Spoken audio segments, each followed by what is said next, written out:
Hello friends, आज हम बात करेंगे पार्ट्स ऑफ स्पीच के बारे में। पार्ट्स ऑफ स्पीच से हम किसी भी शब्द का उपयोग और उसके काम करने के तरीके को निर्धारित करते हैं। ये मुख्य रूप से 8 प्रकार के होते हैं, जिसमें noun, pronoun, adverb, verb, adjective, preposition, conjunction and interjection और डिटरमिनर भी शामिल है, जो वाक्य में शब्दों के कामों को दर्शाता है। दोस्तों, अगर डिटरमिनर को भी ऐड कर दें तो ये टोटल 9 प्रकार के होते हैं। दोस्तों, दुनिया में जितने भी इंग्लिश के वर्ड हैं, ग्रामर है, इंग्लिश ग्रामर है, वो सारे के सारे इन्हीं पार्ट्स ऑफ स्पीच के अंदर आते हैं। इनसे बाहर कुछ भी नहीं है। इसलिए इस वीडियो को आप बहुत ही ध्यान से देखेंगे, समझेंगे, ताकि आपको एक अच्छी कमांड मिल जाए इंग्लिश लैंग्वेज के ऊपर। तो चलिए दोस्तों, वीडियो शुरू करते हैं। My name is Neel and you are watching my YouTube channel Neel English institute. इन सभी वर्ड्स को, इन जितने भी पार्ट्स ऑफ स्पीच है, इन सभी को समझने के लिए एक सेंटेंस हमने लिखा है, और इस सेंटेंस के अंदर इन सभी पार्ट्स ऑफ स्पीच को दिया गया है।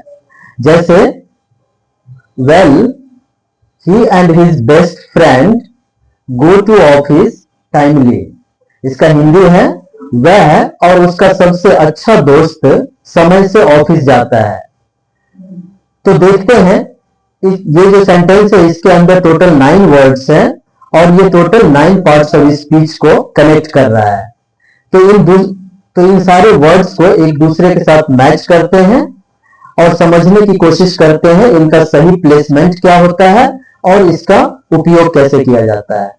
तो वेल इंटरजेक्शन है, ही प्रोनाउन है, and conjunction, his determiner, best adjective है, फ्रेंड नाउन है, गो वर्ब है, टू प्रेपोजिशन है, ऑफिस नाउन है, टाइमली एडवर्ब है। तो इस तरह से हम इन सभी पार्ट्स ऑफ स्पीच का सही उपयोग करके, सही प्लेसमेंट दे करके किसी भी तरह के सेंटेंस को बना सकते हैं, लिख सकते हैं, बोल सकते हैं। तो चलिए सबसे पहले देखते हैं नाउन क्या है। दोस्तों, नाउन, जिसे हिंदी में हम संज्ञा कहते हैं, किसी व्यक्ति, वस्तु या स्थान के नाम को नाउन कहते हैं। जैसे राम, मोहन, सोहन, गीता, सीता, कोई भी है वो नाउन है। किताब, पेन, कुर्सी, टेबल नाउन है। किसी जगह का नाम है, दिल्ली, मुंबई, चेन्नई, कोई भी जगह हो सकता है, वो सारे नाउन है। तो हम कह सकते हैं कि नाम ही नाउन है। नाम ही नाउन है। देखते हैं एग्जाम्पल। Ram is sleeping. अब इसमें स्लीपिंग आपका कभी भी नाउन नहीं हो सकता, इज भी कभी नाउन नहीं हो सकता। तो राम ही नाउन है, क्योंकि राम किसी व्यक्ति का नाम है। तो इस तरह से बहुत आसानी से हम सेंटेंस के अंदर नाउन को पहचान सकते हैं और उसका सही प्लेसमेंट दे सकते हैं। अब देखते हैं प्रीपोजिशन। प्रोनाउन। प्रोनाउन को हिंदी में सर्वनाम कहते हैं। ऐसे शब्द जो हम संज्ञा के स्थान पर उपयोग करते हैं उसे प्रोनाउन कहा जाता है। जैसे मैं, तुम, वह, हम, यह आदि शब्द प्रोनाउन होता है। एग्जाम्पल्स, राम मेरा दोस्त है। Ram is my friend. अब राम यहां किसी का नाम है और ये नाउन है। तो राम का प्रोनाउन क्या हो गया? वह मेरा दोस्त है। He is my friend. तो ही राम का प्रोनाउन हो गया ही। इस तरह से हम किसी भी नाउन की जगह पे प्रोनाउन का यूज कर सकते हैं। अब देखते हैं वर्ब। वर्ब किसे कहते हैं? वर्ब को हिंदी में क्रिया कहते हैं। जो काम सेंटेंस में मुख्य रूप से किया जाता है उसे वर्ब कहते हैं। जैसे खाने का, पीने का, सोना, जाना आदि ये सब वर्ब है। इसकी पहचान होती है कि हिंदी वर्ड के लास्ट में हमेशा ना होगा अगर वर्ब की फर्स्ट फॉर्म है तो।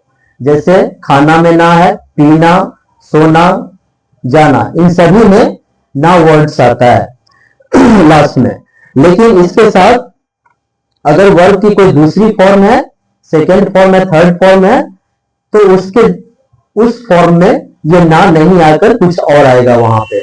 जैसे ही ईट्स, ड्रिंक्स। अब इसमें वह खाता है, पीता है, सोता है, जाता है। काम क्या हो रहा है? खाने का, पीने का, सोने का। ये सारा वर्ब हो गया। अब देखते हैं एडवर्ब। एडवर्ब किसे कहते हैं? इसको हिंदी में क्रिया विशेषण कहते हैं। ऐसे शब्द जो एडजेक्टिव एंड वर्ब की विशेषता को बताता है उसे हम एडवर्ब कहते हैं। जैसे यहां, वहां, बहुत, तेजी से, धीरे से आदि, ये सारे सब एडवर्ब हैं जो एडजेक्टिव की इंपॉर्टेंस को बताता है। जैसे बहुत अच्छा, वेरी गुड। अच्छा तो है लेकिन कितना अच्छा है? बहुत। तो अच्छा को बहुत कौन कह रहा है? एडवर्ब। तो वेरी हमारा एडवर्ब है और गुड क्या है? एडजेक्टिव है। फिर है बहुत खराब, वेरी बैड। खराब तो है लेकिन बहुत खराब है, तो वेरी आपका एडवर्ब हो गया और बैड आपका एडजेक्टिव हो गया। फिर इसी तरह से बहुत सुंदर, वेरी ब्यूटीफुल। तो सुंदर तो है लेकिन कितना सुंदर है? बहुत सुंदर। तो यहां हमने देखा कि एडवर्ब एडजेक्टिव की इंपॉर्टेंस को बताता है और साथ में वर्ब की भी इंपॉर्टेंस को बताता है। अब देखते हैं वर्ब की इंपॉर्टेंस को कैसे बताता है। ध्यान से सुनो, लिसन केयरफुली। सुनो तो लेकिन कैसे सुनो? ध्यान से। जल्दी से आओ, आओ तो लेकिन कैसे आओ? जल्दी से। कम फास्टली, ये फास्टली आपका एडवर्ब हो गया, कम आपका वर्ब है। इसी तरह से जल्दी से बोलो, स्पीक फास्टली। फास्टली क्या है? एडवर्ब है और किसकी इंपॉर्टेंस को बता रहा है? स्पीक की। स्पीक आपका वर्ब है। तो इस तरह से हमने देखा एडवर्ब एडजेक्टिव और वर्ब की विशेषता को कैसे बताता है। अब देखते हैं एडजेक्टिव। एडजेक्टिव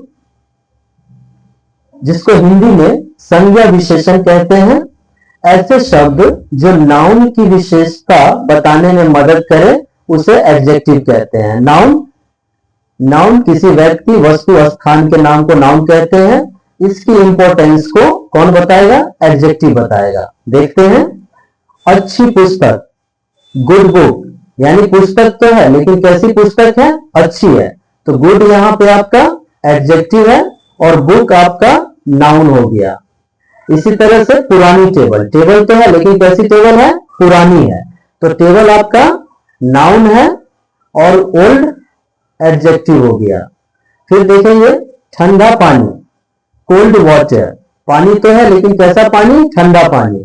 दिलचस्प कहानी, कहानी तो है लेकिन कैसी है? इंटरेस्टिंग है। ये इंटरेस्टिंग आपका एडजेक्टिव हो गया और कहानी नाउन हो गया। फिर इसी तरह से स्विमिंग पूल, जिसको हिंदी में तरम ताल कहते हैं। स्विमिंग पूल यानी पूल तो है लेकिन कैसी वाली है? तैरने वाली पूल है। अब यहां पे ध्यान देंगे कि इंटरेस्ट में हमने आईएनजी लगा करके इसको इंटरेस्टिंग बनाया एडजेक्टिव। तो किसी भी वर्ब के फर्स्ट फॉर्म में अगर आप आईएनजी लगाते हो तो ये वर्ब का फोर्थ फॉर्म भी बनता है और साथ में एडजेक्टिव का भी काम करता है ये। तो इस तरह से किसी भी वर्ब के फर्स्ट फॉर्म में भी आईएनजी लगाकर हम एडजेक्टिव बना सकते हैं।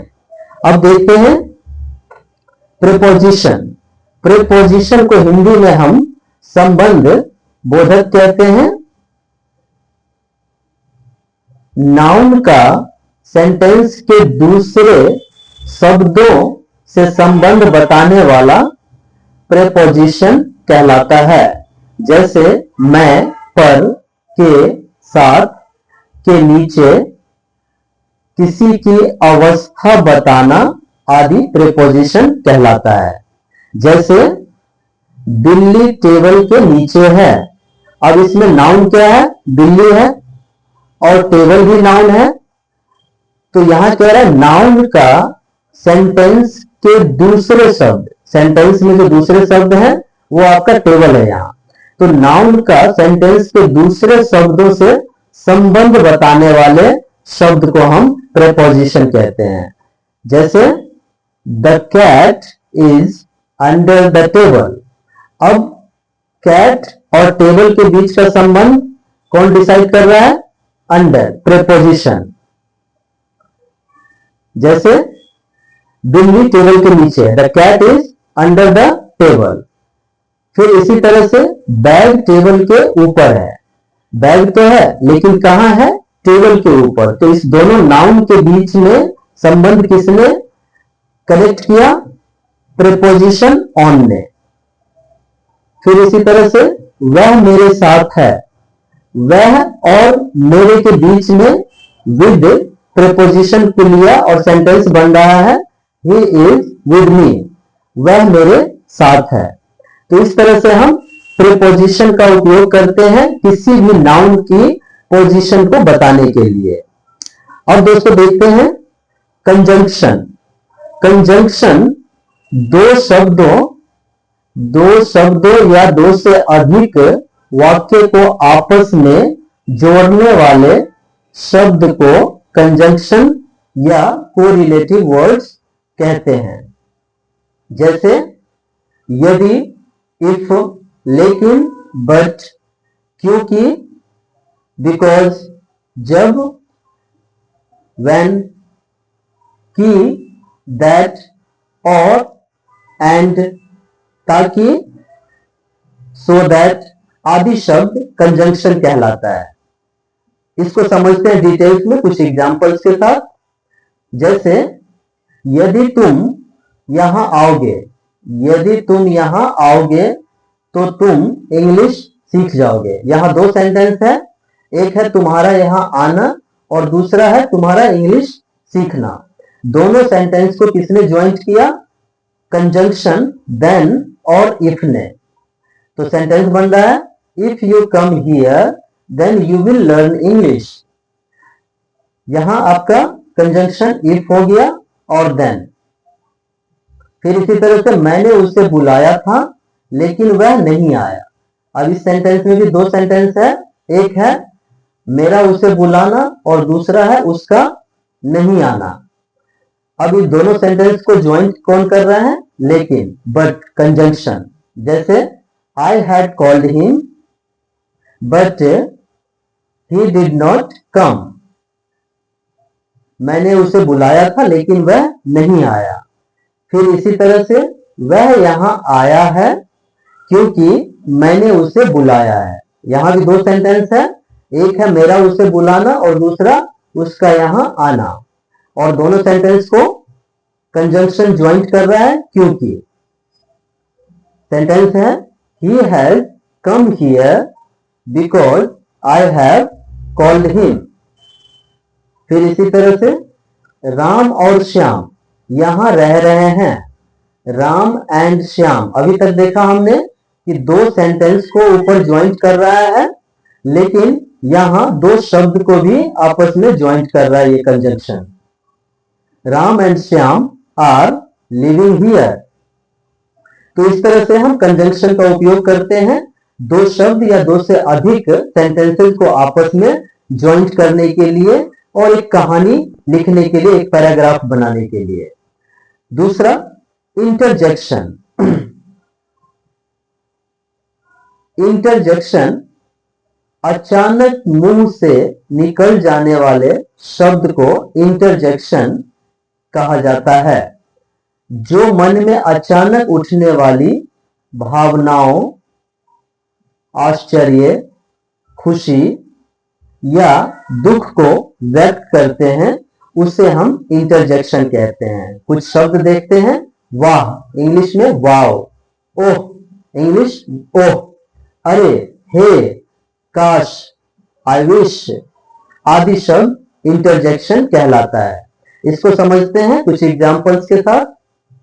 जैसे ओह मैं गलत था, ओह आई वॉज रॉन्ग, आह मेरा कुत्ता मर चुका है, अल्लाह माई डॉग इज डेड, आह मैंने अपना फोन तोड़ दिया, आह आई ब्रोक माई पेन, वाह हमने मैच जीत लिया, hurray we won the match. इस तरह से हम किसी भी इंटरजेक्शन का उपयोग करके अपनी भावनाओं को एक्सप्रेस कर सकते हैं। एक चीज और भी ध्यान रखना है आपको कि जब भी कोई भी इंटरजेक्शन वर्ड्स का उपयोग करेंगे तो उसके साथ हमेशा एक एक्सक्लेमेशन मार्क को देना है, चाहे वो इंग्लिश हो या हिंदी। तो इस तरह से दोस्तों आपका इंटरजेक्शन कंप्लीट होता है और साथ ही कंप्लीट होता है पार्ट्स ऑफ स्पीच।